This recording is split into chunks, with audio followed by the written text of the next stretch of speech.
मृत्यु पूर्वर मिले यही 25टी संकेत। जन व्यक्ति जन्म होगा मात्रे तार मृत्यु निश्चिंत हो जाए।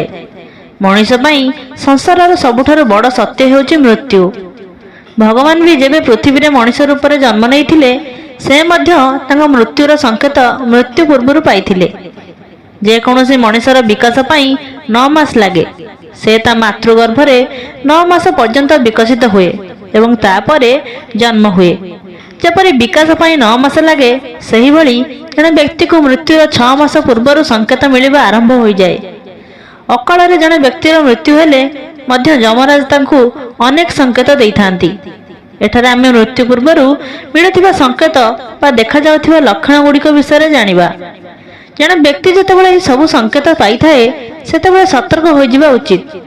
हिंदू शास्त्र अनुसार जन्म एवं मृत्यु केवल गोटे समय होइथिबा बेले जीवन एहा पूर्वरु एही समय एवं एहा परे मध्ये जारी रही थाए। हिंदू धर्म अनुसार जेकोसी प्रकारर मृत्यु हेउ से काल बा अकाल एहार प्रक्रिया 6 मास पूर्व आरंभ हुए। मृत्यु को मात्र 6 मास पूर्व स्थगित रखा जाई परिबो। केवल देवता किंबा मनीष मानक पूर्व जन्मर पुण्य ही 3 दिन पूर्व मृत्यु को स्थगित रखिपारे। यह मन रखा उचित जे जन व्यक्ति मृत्यु को 6 मास पूर्व हृदयकम कर जीवन विकसित होगापी 9 मास लगे किंतु मृत्युर प्रक्रिया 6 मास समय लगे। 3 मास अंतर। 1 मानव शरीर 7टी चक्र थिबा कथा पुराण रे वर्णना करा जायछि। मृत्युर आगमनर आभास प्रथमे मस्तिष्क को नुहे बरं नाभि चक्र आसे। यार अर्थ नाभि चक्र प्रथम आघात अनुभव करा जाय पारे। मृत्युर प्रथम संकेत नाभि चक्र ही जना पड़ी पारे। गोटे दिन नहीं नाभि चक्र भांगे नहीं। यार भांगिबार प्रक्रिया दीर्घ समय धरी चली थाए एवं चक्र भांगिबा सहित मृत्यु पाखई आसिबार अनेक लक्षण अनुभव हेबाकु लागे। नाभिरु जन्म होइथिबा व्यक्ति निजे नाभिरु मरि जाए। 2 समुद्र शास्त्र रे यह उल्लेख करा जायछि जे जेतेबेले मृत्यु आसे पापुली रे थिबा रेखा गुड़िक अस्पष्ट हो जाए एवं एते हल्का देखा जाए जे दृश्यमान ही होई न थाए। 3 मृत्युवरण करुथिबा व्यक्ति को चारि पाखरे किछि छायार उपस्थिति अनुभव होइथाए। एहिपरि लोक माने सेमानकर पूर्वपुरुष एवं अनेक मृत लोकन को स्वप्न रे देखंती। स्वप्न विज्ञान रे यह वर्णना कर जायछि।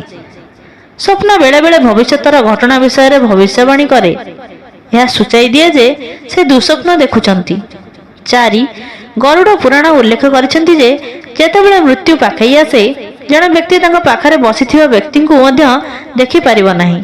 एपरि समय रे व्यक्ति सामने रे जमदूत माने दृश्यमान हुअंती एवं व्यक्ति सेमानकु देखि भय करंती।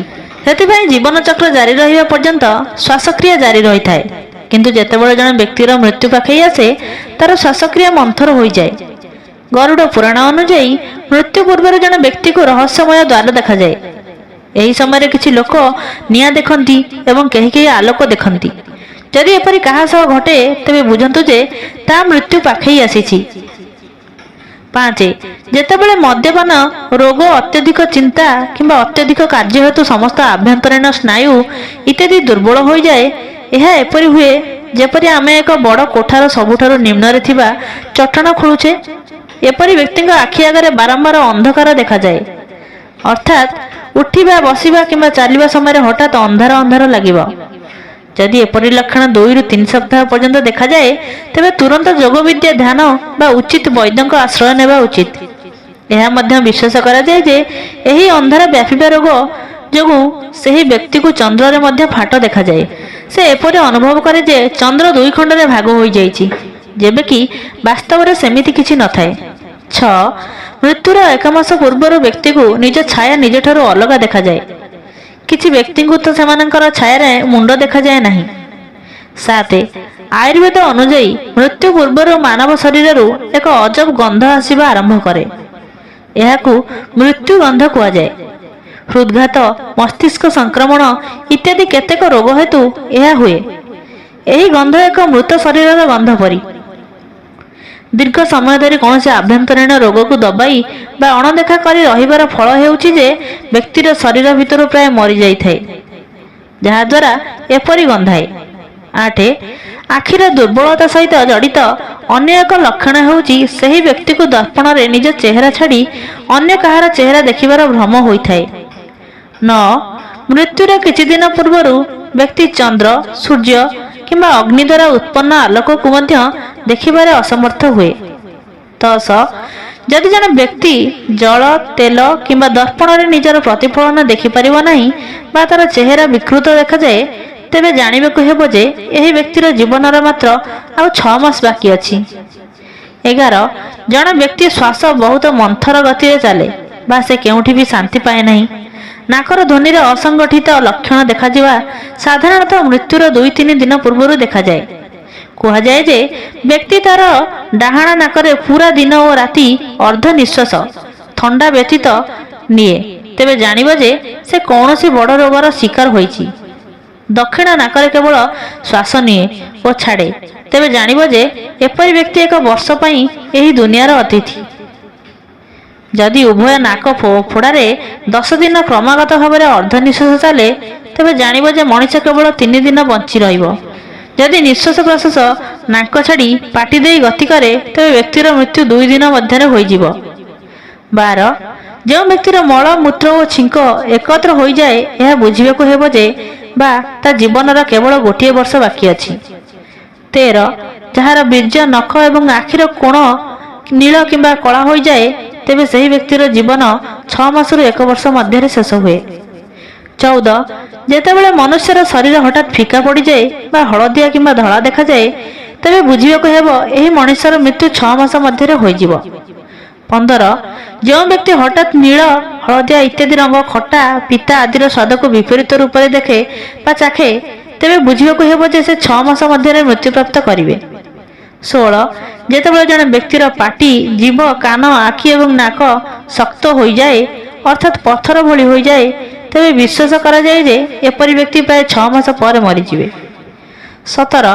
ଯଦି କୌଣସି ବ୍ୟକ୍ତିର ଜିଭ ହଠାତ୍ ଫୁଲିଯାଏ ବା ଦାନ୍ତରୁ ପୂଜ ବାହାରିବା ଆରମ୍ଭ ହୁଏ ଏବଂ ତାଙ୍କ ସ୍ୱାସ୍ଥ୍ୟ ଖରାପ ହେବାକୁ ଲାଗେ, ତେବେ ଅନୁମାନ କରନ୍ତୁ ଯେ ସେହି ବ୍ୟକ୍ତିଙ୍କ ଜୀବନର ମାତ୍ର 6 ମାସ ବାକି ଅଛି।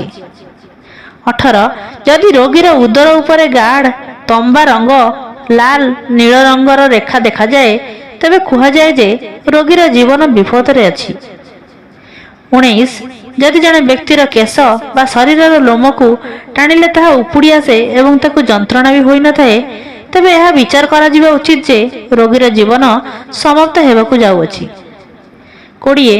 ଯଦି ବ୍ୟକ୍ତି ନିଜ ହାତରେ କାନ ବନ୍ଦ କରିଲେ କୌଣସି ଶବ୍ଦ ଶୁଣାଯାଏ ନାହିଁ ଏବଂ ହଠାତ୍ ମୋଟା ଶରୀର ପତଳା ହୋଇଯାଏ ବା ପତଳା ଶରୀର ମୋଟା ହୋଇଯାଏ, 1 ମାସ ମଧ୍ୟରେ ବ୍ୟକ୍ତିର ମୃତ୍ୟୁ ହୁଏ। ସାଧାରଣତଃ ଯେତେବେଳେ ଜଣେ ବ୍ୟକ୍ତି ନିଜ କାନରେ ହାତ ରଖେ, ତେବେ ବି କିଛି ଶବ୍ଦ ଶୁଣାଯାଏ, କିନ୍ତୁ ଯେଉଁ ବ୍ୟକ୍ତିର ଶେଷ ସମୟ ପାଖେଇ ଆସେ, ତାକୁ କୌଣସି ପ୍ରକାରର ଶବ୍ଦ ଶୁଣିବା ବନ୍ଦ ହୋଇଯାଏ। 21. ଜଣେ ବ୍ୟକ୍ତିର ମୃତ୍ୟୁ ହେବାର କିଛି ଦିନ ପୂର୍ବରୁ ସେ ସର୍ବଦା ଅନୁଭବ କରେ ଯେ ତା ଚାରିପାଖରେ ଯେମିତି କେହି ଅଛି। ସେ ନିଜ ସହିତ କାହାର ଉପସ୍ଥିତିର ଅନୁଭବ କରେ। ଏହା ମଧ୍ୟ ହୋଇପାରେ ଯେ ସେ ନିଜ ପିତୃପୁରୁଷଙ୍କ ସହିତ ରହିବା ଭଳି ଅନୁଭବ କରେ। ଏହି ଅନୁଭବ ମୃତ୍ୟୁର ନିକଟ ଆସିବାର ସଂକେତ ବୋଲି କୁହାଯାଏ। 22. ଯଦି ଜଣେ ବ୍ୟକ୍ତି ନିଜ ନାକର ଟିପ ଦେଖିବାରେ ଅସମର୍ଥ ହୁଏ, ତେବେ ଏହାର ଅର୍ଥ ହେଉଛି ଯେ ସେ ଶୀଘ୍ର ମରିଯିବ, କାରଣ ମୃତ୍ୟୁ ପୂର୍ବରୁ ଆଖି ଧୀରେ ଧୀରେ ଉପରକୁ ବୁଲିବା ଆରମ୍ଭ କରେ ଏବଂ ମୃତ୍ୟୁ ସମୟରେ ଆଖି ସମ୍ପୂର୍ଣ୍ଣ ଉପରକୁ ବୁଲିଯାଏ। 23. ଯଦି ଜଣେ ବ୍ୟକ୍ତି ଚାରିପଟେ ନୀଳ ମାଛି ଘେରି ରହିଥାନ୍ତି ଏବଂ ଅଧିକାଂଶ ସମୟରେ ମାଛି ବ୍ୟକ୍ତିର ଚାରିପାଖରେ ବୁଲିବା ଆରମ୍ଭ କରନ୍ତି, ତେବେ ଏହା ବୁଝିବା ଉଚିତ ଯେ ସେହି ବ୍ୟକ୍ତିର ଜୀବନର କେବଳ 1 ମାସ ବାକି ଅଛି। ଭିଡ଼ିଓଟି କେମିତି ଲାଗିଲା କମେଣ୍ଟ ମାଧ୍ୟମରେ ଜଣାଇବେ। ଭଲ ଲାଗିଲେ ଲାଇକ୍ କରିବେ ଏବଂ ମୋ ଚ୍ୟାନେଲରେ ନୂଆ ଥିଲେ ମୋ ଚ୍ୟାନେଲକୁ ସବସ୍କ୍ରାଇବ୍ କରିଥିବେ ଏମିତି ନୂଆ ନୂଆ ଭିଡ଼ିଓ ଦେଖିବା ପାଇଁ। ଧନ୍ୟବାଦ।